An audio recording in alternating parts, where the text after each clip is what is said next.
Hey friends! Welcome to the Drug Prevention Power Hour, where we empower leaders in youth drug prevention. After creating a student-led movement hosting epic drug-free events across the nation, your host, Jake White, dedicated himself to making the prevention field more fun, impactful, and relevant for today's youth. So if you're in education, counseling, public health, prevention, or just a caring adult looking for strategies to protect your kids, we hope you subscribe and learn from every show. Coming to you from Jake White and his team at Vive 18, enjoy this episode of the Drug Prevention Power Hour. Hello and welcome to another episode of the Drug Prevention Power Hour. I'm your host, Jake White from Vive 18, and today we are hanging out with a new guest, Brenda Zane. Now, just to give you a little background on her, she is a TEDx speaker, a family advocate, a Mayo Clinic certified health coach, and has her own podcast. And I'm so excited to share this with you because Brenda is one of those people that you're going to want to become friends with. And we're going to learn so much from her because not only has she had a 20 plus year career in marketing and advertising, working with Fortune 500 brands like Nike, Pepsi, Starbucks, Microsoft, she has gotten involved in something that we care deeply about: substance misuse and mental health. So she is the co-founder of HopeStream Community, a global C3 nonprofit organization. And I'm going to stop there because I don't want to spoil the fun for everybody. Brenda, thank you for coming on the show today and spending some time with me. Absolutely. Thanks for having me. I appreciate it. Of course. And our audience might not know about HopeStream, but before we get into that, can you tell us a little bit about you? And then how did you become passionate about substance use and prevention and then mental health? Well, I am a battle-tested mom, I like to say. So I have 4 boys, and my oldest, when he was about 13 years old, started experimenting with weed. He went through a pretty significant friend group shift, and also his dad and I got divorced. So there was a lot going on in the family, and he really found something that worked for him, which was marijuana really helped with his ADHD symptoms. Now, I knew nothing about this, of course. I was oblivious for the most part, until I got a phone call from the 8th grade vice principal letting me know that he had been caught at school with marijuana. And so that really was a significant shift in my world. I didn't have addiction in our family growing up. I didn't know anything about it. I had no clue. And nor did I really even think that we were dealing with anything like addiction at that point, because he was in 8th grade.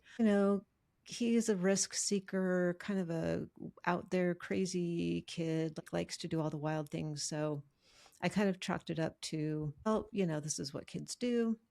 And I didn't really see that he was hurting inside, which I think is something that a lot of parents miss. So things escalated from there. I will spare a very long 6-year story of a lot of very difficult things. But at 16, we ended up having him sent to wilderness therapy because it was a very, very dangerous and risky situation that he had gotten himself into. And we knew that we had to physically remove him from where we live. So that started a treatment journey of 4 or 5 different treatment programs. He would run away.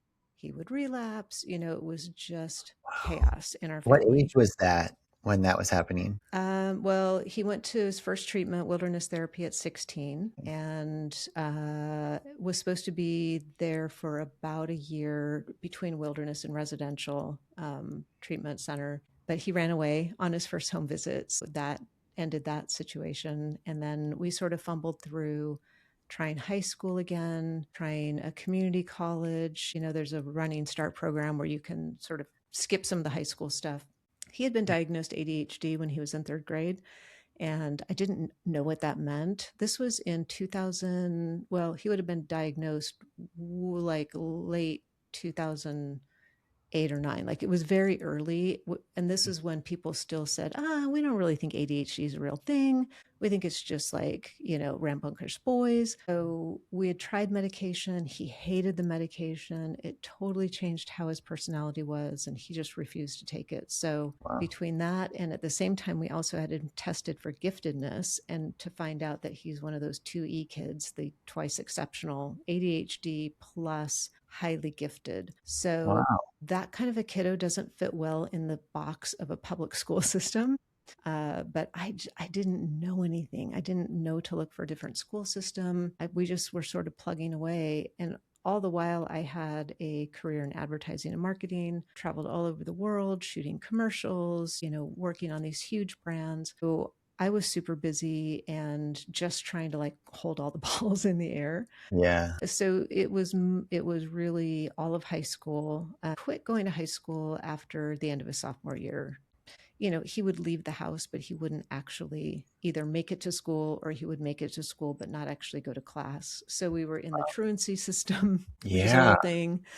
And so it was just a lot of chaos in the house. And like I said, he was very high risk. So he was dealing. So we also had very sketchy drug dealers showing up at the house, just really scary. So I had to invite him to live elsewhere just before he turned 18. I was like, this is too dangerous for us. It's too chaotic. There's just too much mayhem going on in our house. And my other 3 kids are like, what has happened to our home? Right? Like this place is a madhouse. So that was extremely difficult. I couldn't let his brother know, where he was. I mean, it was just all the bad things you can imagine. Still getting phone calls from, we live in Seattle. So I would be getting phone calls from the Seattle Police Department while I'm pitching a $10 million campaign for, a Fortune 100 brand. I mean, so. Wow.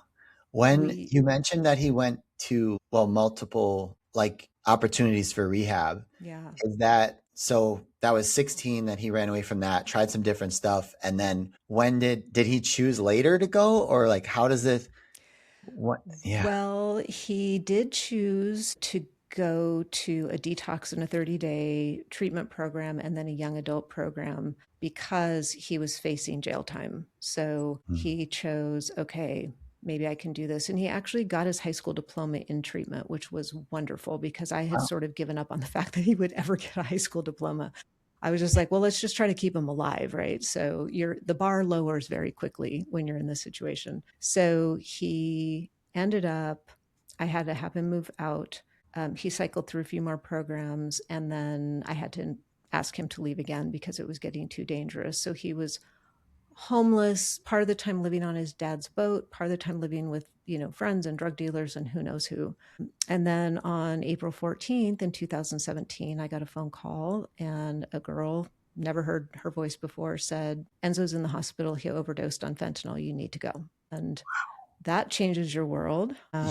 So we got to the hospital, and the doctor in the ER pulled me aside and he said, do you know this is the second time your son's been with us this week? I was like, what? He was just turned 19. So I didn't know because he was an adult, right? So once they turn 18, you don't not find out as a parent. So he had had 2 overdoses on fentanyl in 72 hours. He was found in the backseat of a car, foaming at the mouth, eyes rolled up in his head, no pulse. The medics did CPR for 30 minutes and they were like, it's not looking good, but they did take him to the hospital and put him on a ventilator, and he was on life support for 3 days. And so we got our family all around because that's what you do happens. The doctors say, this is the time to get your family here. And he is a medical miracle. He woke up from that, which nobody in the hospital can understand. All the doctors are just like, we have no clue how that could happen. And how could he not have just horrible brain damage? So I was in the hospital with him for about 6 weeks. We lived there because he had had a stroke. He had had a heart attack. All of his organs shut down. He had a raging case of pneumonia. But because of the stroke, he had to start all over. So he had to learn how to walk. He had to learn how to tie shoes, tell time, dial a phone, brush his teeth. He literally started over from zero. So that was what really changed his trajectory, because he finally realized at 19, oh, I am not invincible. Fentanyl is going to take me down. Like, This Yeah. is no joke. And, Wow. until then, he had really felt like he had it under control. He had used a lot of Xanax, and fentanyl had just kind of come into the market on the West Coast in 2016 or so. And so he was what we call an early adopter. So he was like trying out all the new stuff, and he loved it. I mean, he absolutely loved it. And Oh, that's scary. yeah, so that was his big turning point. And it Wow. wasn't fast. It took a long time, Wow. not only He had to because of the start over. drugs, but yeah, just his body was just so broken at that point. So yeah, that Yeah. was his turning point. Man, and that's terrifying. I mean, for him, of course, too, but I mean, when you're that gone out of your mind with substances and Yeah. your brain is literally tricking you saying you need this drug before you need food or water or anything Yes. else or family or shelter. But I guess that really brings us to HopeStream, because there was probably moments in this where you're like feeling I have no resources. I don't know who to talk to about this. You're on phone calls trying to do your job, and I'm sure trying to do life, but this is everything that's happening to you. And having to make that really difficult decision of like, I'm not helping him when he's under my roof and the rest of my family's in danger, which is some of the toughest decisions to say, I Yes. need to send him away. Yeah. He has to learn on his own. Let's transition to HopeStream, because Yeah. you've now built a platform that you probably wish you would have had in that moment. So Yes. tell us a little bit about that. Yeah, well, I got back to work after he got out of the hospital, and I went back to what I thought was my fancy advertising job. I felt like I was very important, and I got back to that role, and I thought I could not be doing anything more meaningless than this, because I had just gone through 6 years of hell as a parent, trying to find resources, trying to find information, trying to learn, like, what can I do? Clearly something is very wrong with my child, but I don't know what it is, and I don't know how to communicate with him, and I don't know how to help him. And so I left my job. I started my podcast, HopeStream, just as a way to try and bring families more resources sooner in their journey, because I had met so many incredible therapists, professionals, programs, just all these people. I was like, I didn't even know this world existed until I got into this. And so I started the podcast to bring those professionals forward so that somebody else in my shoes 5 years earlier could have found them.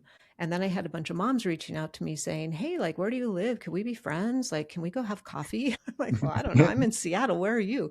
And so I started an online community totally separate from Facebook, Instagram, LinkedIn. It's not connected to anything. It's its own private little island in the internet world. And it's a place where moms come and learn the craft approach. And we can talk about what that is. We provide just the emotional and mental support that they need. And then we have curated resources for them so they don't have to start just blindly Googling, because that is a terrifying place to be, because all you're going to get is the first 2 pages, or the AI results are from treatment programs who want you to send your child there. Yeah. So we have a private space for them, and it just kept growing and growing, and the podcast kept growing. And then I decided in 2021 to host a retreat, because I thought, wouldn't it be cool if we could actually all get together, like in person, because we were all just on Zoom. And so we had a retreat, and there was a mom that came named Kathy, and I thought, I need her on my team. And so I recruited her. She fortunately joined me, and we turned the organization into a nonprofit. So we're a 501c3 nonprofit organization, and we purely exist to be there as that resource, particularly for moms, because we found that moms are the gateway to the family. Not that dads don't matter. We have a ton of dads that listen to the podcast. But when it comes to feeling connected, feeling plugged in, feeling like you have a place to go, where you can say, oh my gosh, my kid drank a bottle of hand sanitizer last night. Like, what is going on?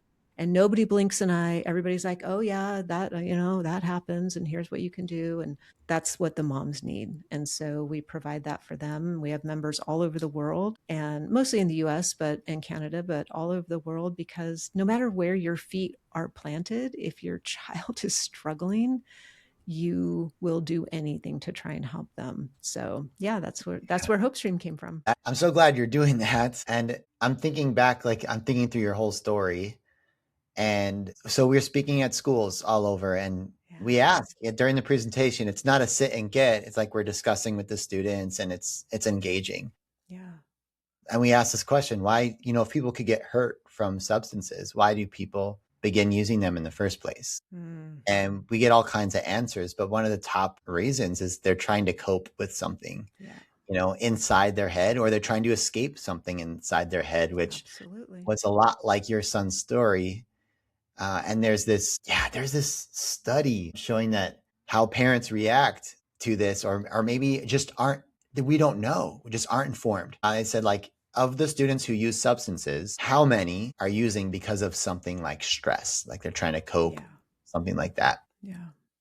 And the reality is 70% of the young people who began using in the last couple of years said it was because of stress. And then they asked the parents of those who are using, how many do you think that your child would use because of stress? And they said only 7% of them said that they would. So there's just like there's a distance of perspective saying, like, oh no, it would never happen to me, things like that. But the resource you're providing, because we're on the prevention side, hopefully educating about that while they're making the decision, hopefully, like, all right, that's not it's not a coping skill, it's an escape. Yeah. And it's actually going to worsen our symptoms eventually, or, maybe quicker. Yeah. There are better ways. Yeah. And then you have, obviously, the world is not perfect. Things happen out of our control, and some students are using, and it's leading to some painful things. And as a parent, what do we do? How do we not feel alone? So your community is a place to go where, number one, you said they can find resources, because the community has been there, has been through it. They find support. Y'all have a podcast, and then there's a kind of a virtual space. And then also you said y'all do some in-person events. Yeah, we do. Not as many. We do one big retreat a year, but it's mostly virtual. And I think on the prevention side, it's so important. I always tell people, like, I run the club that I wish nobody had to join. Right. My club is a club you don't want to join. And so we really want to help parents. And a lot of the parents that we have in our community have younger kids, and they are terrified because they're like, wait a minute, my 23-year-old is here in this very difficult position, very scary, very unhealthy. And I also have a 15-year-old and a 16-year-old. And what do I do about them? Because I don't want them following in the same shoes. And the thing that we really tell parents is to first, you have to have that understanding of what you just said, Jake, is there's a reason. Their behavior makes sense. It's one of kind of our key beliefs is people don't do things unless they're getting something from it. And so you have to have that mindset. And a lot of us have a mindset of, if they're using drugs, they just have, they're just crazy, they're partying, they don't have any willpower, they're being rebellious. Like, we attach all these negative, very sort of bad things to it. And so if I could just flip that script for a parent to say, get curious, first of all, set aside that judgment and just get curious, because what the behavior that you're seeing is the very tip of the iceberg. That's all you're seeing is this outward behavior. What you're not seeing is this giant bundle of stress and anxiety and uncertainty and all the things that your child is feeling. And I will tell you what, as wrong as it is, alcohol and weed solves those problems instantly. And it is a hugely problematic solution, right? Because obviously it's not the solution we want. But if you put yourself in the seat of a 14-year-old or a 15-year-old or a 20-year-old who's really struggling, because I hear this all the time, I take that first drink and I'm like, where has this been all my life, right? Or they use marijuana the first time. So parents need to they kind of have to shift their thinking to understand that, okay, there's a reason. And if I can get curious enough and say, we have 2 magic questions that we recommend. The first is, hey, I can see that right now THC is the biggest problem. I'm sure you see that as well, the high potency, the vapes and all that. I can see that weed's really important to you because you're doing it every day, right? I can see this is really important in your life. I'm just curious, like, what do you get from it? What do you like about it? Yeah. And then let them talk, like, close your mouth and let them talk and listen to what they're saying. Don't reload. Don't be thinking like, oh, here's my response. And then after they share that, you can say, well, that makes sense, because they're probably going to tell you, well, it helps me sleep. I can fit in more socially. Like, we don't have to approve of it. But if we say, I can see why that would make sense. Is there anything you don't like about it? Are there any downsides? Because there usually are. And if you can get them talking, people believe what they hear themselves say. So if I am 14 and I'm like, well, I lost my best friend because she doesn't smoke or whatever, like they're hearing themselves talk about these things. So for parents on that prevention side of it, I think you have to get really brave and really strong to be able to set aside any judgments you have, any past experience. Because I'll tell you what, if you grow up in a home where there was alcohol abuse or if there was drug use, this is not easy, right? Because all of your stuff is just flaring up and you're like, oh, I have to shut this down immediately. Yeah. So parents just have to be able to really be strong and have these conversations with their kids. And if they're not using yet, which is what you hope, just be really honest, hey, some people do turn to weed or alcohol or whatever, and it could be a short-term thing, but man, the long-term impact is really bad. And Yeah. just be okay to talk about it. Yeah. And that's so important because the young brain sees something as a solution because it took away the pain for a moment. Yes. And even though it's not a solution, like our symptoms come right back. Yes, Like exactly. you're now paying for this cycle. And that's the thing. You don't see how much it cost until you get to a certain point and you're like, oh my gosh, that cost me everything. It cost me my grades. I'm no longer in school, or I don't have the same friends. I stopped caring about my sport. I don't have any aspirations. It's like, man, those pennies, they really, really add up. And that's the thing too, I think that parents can be encouraged by is you can never start the conversation too early. To protect the number one resource you have in your entire life, your brain. That governs every single thing you have ever cared about or want to do in your entire life, is that it's your brain. And if something's going to mess with that, then it's going to mess with you and your entire future. That we can never start that early enough. Yeah, I agree. I really agree. And especially if you haven't been talking about this, I think parents can be a little awkward, like, ooh, I haven't been having this conversation. And now I've got a 13-year-old, or now I've got a, 11-year-old. And what I always say is just be really honest and just say, man, I wish I would have been talking about this earlier with you, but it's so important that I'm going to start now. And I'm probably going to fumble and I'm probably going to get uncomfortable and you might get uncomfortable, and that's okay. We're just going to fumble through it together. Because if Yeah. you try to go in perfect and you try to go in as like the fount of knowledge, they will sniff that out in a heartbeat.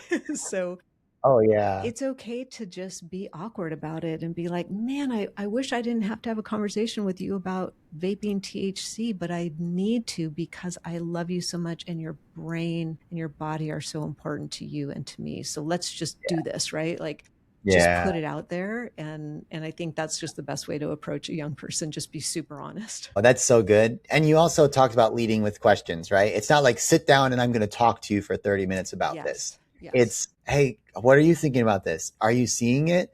What's happened? Those kind of things, whether they're already using or not. And I love that you have like a background in business, because I always reference it's easier to keep a customer than it is to find a new one.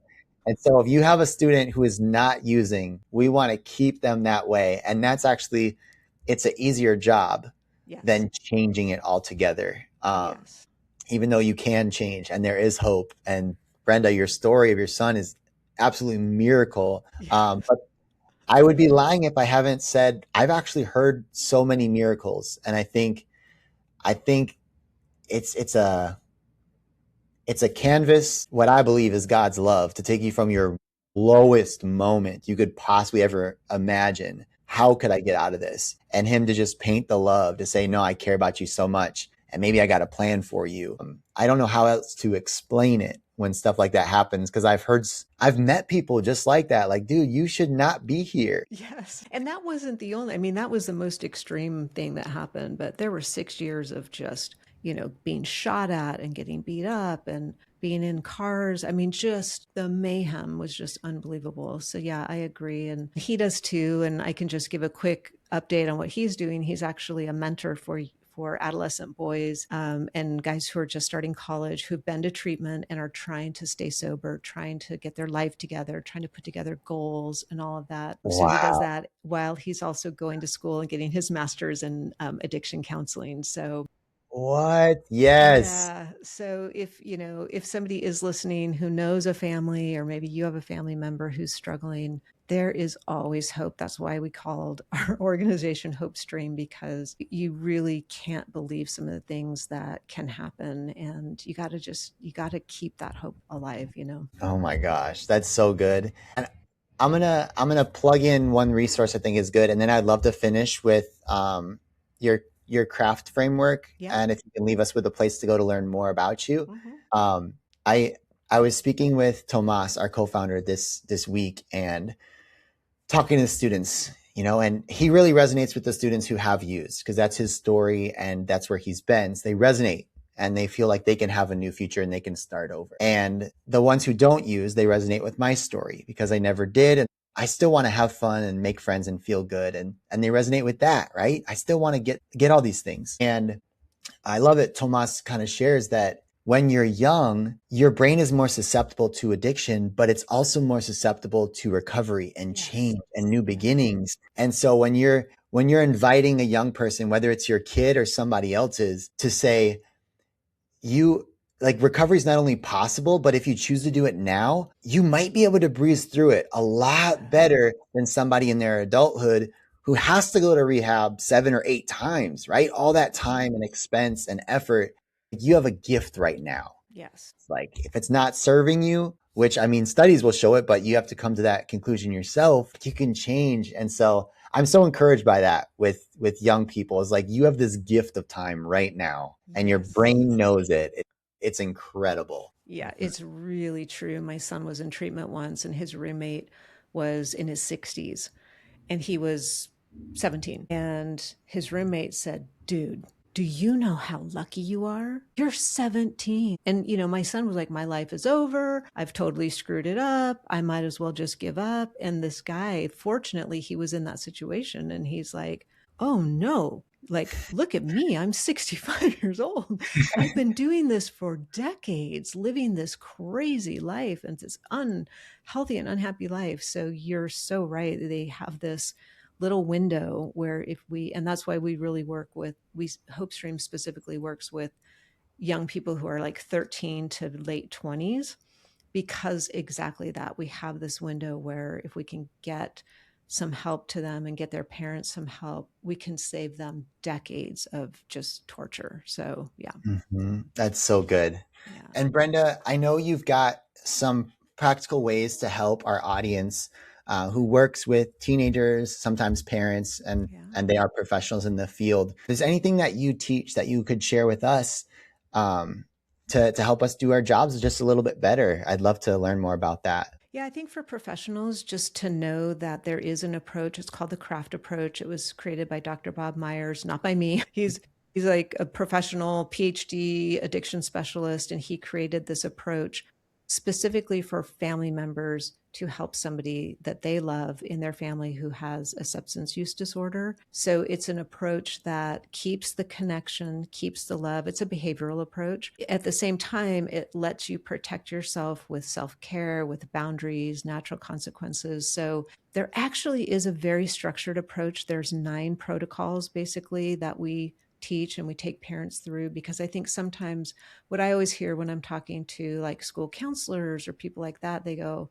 "Well, I never really know where to send a parent. Like, I just tell them, go to Al-Anon," which is fine. And that's great to have a community where you can see there's other people. But we take Al-Anon like one step further, where we're saying, okay, but here are 9 things that you can do very strategically to change the relationship with your child and to start motivating them to make change in their own life, because you're not going to force it on them. I have run that experiment. I can tell you for a fact, you cannot force a kid to stop using drugs. It will not work. So you have to be way more strategic about it. And this approach teaches that. So I think if I was to leave you with anything, I would say there is an approach. It's evidence-based. It's been research-based. I can send you all the paperwork.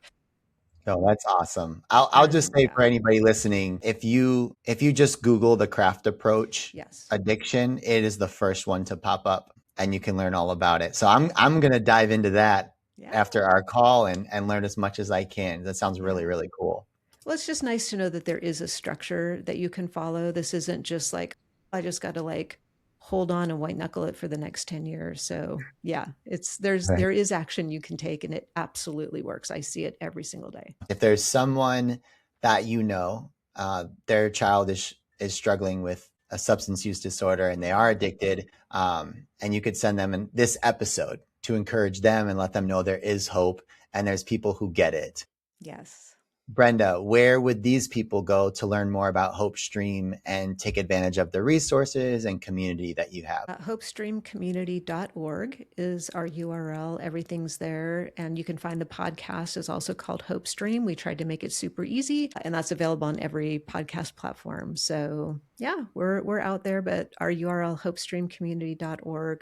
We have a ton of free resources you can download, find everything there about the community as well. That's fantastic. Well, Brenda, thank you so much for being on the show today. It's Thank you. really inspiring to hear your story, and I'm so glad that your son is doing fantastic and is even using all that pain for good. Yeah. Really, really amazing. Thank you. I appreciate it so much. Of course. And for everyone listening, thank you for being a part of the prevention and recovery movement. Your work is so, so appreciated. If you haven't been told today, you're incredible. Keep up the good work, and we will see you next Monday for another episode of the Drug Prevention Power Hour. Thanks for listening to this episode of the Drug Prevention Power Hour podcast. If you love the show, make sure to leave a review and share what you've learned. And if you need help reducing substance use among youth by educating and engaging students in prevention, visit vive18.com for more information, tools, and resources.